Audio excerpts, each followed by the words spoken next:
Hammamiz hayotga turli xil savollar bilan dunyoga kelamiz. Lekin hayot turli xil javoblari bilan yanada yashashga undaydi. Bugungi Hayot yo'li podkastimizning ilk mehmonlari Oktagon ligasi jangchisi, Qashqadaryo, qolaversa O'zbekiston chempionlari Og'abekjon Abdumo'minov hamda Jasurbek Jo'rayevlar. Avvalambor assalomu alaykum. Tashrif uchun kattakon rahmat. Qimmatli vaqtingizni ayamasdan tashrif buyurdingiz. Assalomu alaykum Qashqadaryo, O'zbekiston. Xullas, podkastni birinchisi boshlab berdik. Debyut jangini bizlar bilan o'tkazyapti bular. Qiziqarli savollar bor ekan. O'zimiz ham qiziqib keldik. Qaniki janglardan keyin bir dam olaylik, gaplashib, jaydarchasi. Albatta. Muxlislaringiz nomlaridan kelgan bir qancha savollarga berib o'taman. Birinchi savolimiz shundan iboratki, xo'p, Saturn, Tyson bular sport sohasiga qanday kirib keldilar? Bularga nima turtki bo'ldi yoki kimlar sabab bo'ldi?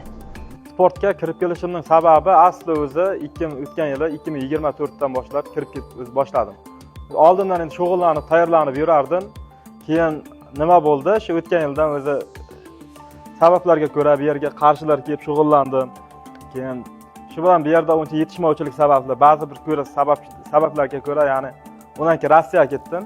Rossiyada Choyxona Registonga bordim. Men sponsorim Shukur aka sponsorlik qildi. O'shandan keyin hamma mana shunaqa ketdi, ya'ni sport turnirga boshqa bo'lib, Oktagon liga, Odilxon shu bilan boshlanib ketdi hammasi sekin-sekin.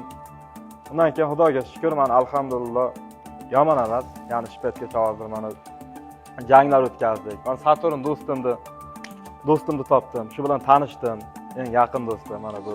Yani internetda. Yani o'shandan keyin shunaqa qilib ketib kirib keldik, ya'ni harakat qilib, uzoq katta yo'llarda bosib harakat qilib, mehnat qildik, sport zalda borib, shug'ullanib. Xullas, men yoshligimda trenirovka boshlaganman, chunki onam dadamga 3-oylam, 4-oylam tekkanda men onamni himoya qilish uchun boshlaganman. Lekin amakilarim trenirovka qilardi, ko'p qo'shmasdi, ko'p ajralib qolardim qarindoshlardan. Men yoshligimda trenirovka qilib kelganman. To'g'ri, professional borib zallada trenirovka qilmaganman. Yudakli og'ir bo'lmasin deganman. Esim taniyamdan keyin polni trenirovkada bo'lganman.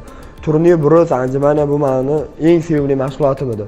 To'g'ri, yirtiq krossovkada, to'g'ri shatayda, to'g'ri kalishda, yetikda yugurganman. Zato qilganman, mehnat qilganman. Tanamda u ko'rinib turadi. Keyin bu yo'g'i Oktagon hammasi Allohdan. Bizga bir sababchi.